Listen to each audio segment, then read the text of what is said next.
Eh bien salut tout le monde, c'est AZK. Aujourd'hui je vous présente Bungee Exchange, un protocole que vous devez clairement mettre dans vos favoris si vous utilisez un tant soit peu la DeFi. Plus précisément, Bungee c'est un agrégateur de bridge, on a déjà eu l'occasion de voir ça sur la chaîne, mais si je décide de présenter Bungee tout seul, c'est qu'il y a une fonctionnalité particulière dessus. Alors si vous n'êtes intéressé que par la fonctionnalité particulière de Bungee, utilisez les chapitres de la vidéo pour aller à la partie qui vous intéresse. Mais si ce genre de protocole vous est inconnu, si vous ne savez pas ce que c'est qu'un agrégateur de bridge, restez un petit peu, on va aller voir tout ça. Bien évidemment, vous avez le lien de Bungee en description, comme ça vous êtes sûr d'accéder au bon site. Alors un agrégateur de bridge, c'est très simple, ça permet d'échanger des cryptos d'une blockchain à une autre. À l'origine, les protocoles qui permettent de faire ça, c'est des bridges, et le seul souci, c'est que les bridges, ils sont un petit peu limités, ils permettent d'échanger une crypto contre la même crypto sur la blockchain d'arrivée. Donc là, c'est ce qu'on peut faire aussi sur Bungee, on peut échanger des USDC de Polygon à la Binance Smart Chain, et il va justement nous comparer des bridges. C'est ça la différence avec un agrégateur de bridge, c'est qu'il va aller voir plusieurs bridges différents, il va les comparer en direct, et il va vous dire lequel vous offre le moins de frais, vous pouvez aussi trier par lequel est le plus rapide, c'est assez intéressant. Mais là où les agrégateurs de bridge sont très forts, c'est qu'ils permettent à la fois de comparer des bridges, mais à la fois aussi de changer de crypto. Je peux passer d'un USDC sur Polygon à de l'USDT sur la Binance Smart Chain. Et ça, c'est plutôt fort. Donc, il va comparer plusieurs chemins différents, ça peut être plus ou moins compliqué. Là, le meilleur chemin, visiblement, celui avec le moins de frais, c'est celui-ci, où il va échanger mes USDC contre mes USDT sur OneInch, en étant sur Polygon. Ensuite, mes USDT, il va les envoyer en utilisant multi-chain sur la Binance Smart Chain. Ce type d'outil, il y en a plein d'autres. Il y a Rango Exchange, il y a TransferTo, il y a Via Capital. Bref, ça ne manque pas, mais Bungee a une fonctionnalité bien particulière, c'est la fonctionnalité Refuel. Donc cette fonctionnalité nous permet de bouger de l'essence d'une blockchain à une autre.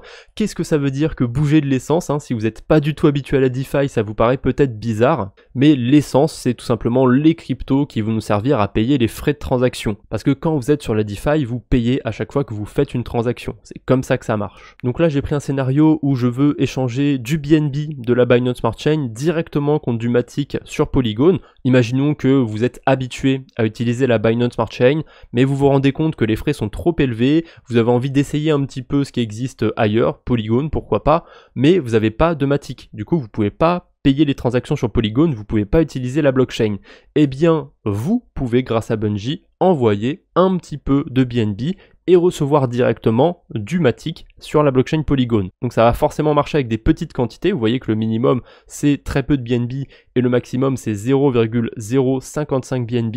Donc de tête, au cours actuel, c'est à peu près 15 $, c'est vraiment très peu. Dans mon exemple, là, on va essayer d'envoyer 0,001 BNB. Je peux totalement le faire. Je vais recevoir en destination 0,29 Matic et franchement, on est plutôt bon. Le Matic vaut à peu près 1 $ au moment où je fais cette vidéo, donc ça fait 29 centimes de dollars que je vais recevoir sur Polygon et le BNB vaut pas loin de 300 $, donc 0,001 BNB, ça vaut 30 centimes. Globalement, on a 30 centimes des deux côtés, il n'y a quasiment aucun frais qui sont pris par Bungee, les seuls frais qu'il va y avoir, c'est les frais sur la blockchain d'arrivée, parce que Bungee, quand ils vont m'envoyer les Matic de leur adresse à mon adresse, ça va pas se faire gratuitement, ça va demander un petit peu de Matic. Là, je vais devoir passer sur la Binance Smart Chain pour faire ma transaction, on voit que j'ai un petit peu de BNB, je vais cliquer sur Move pour avoir la transaction qui s'ouvre. Là, ça me demande tout simplement d'envoyer un petit peu de BNB à une adresse.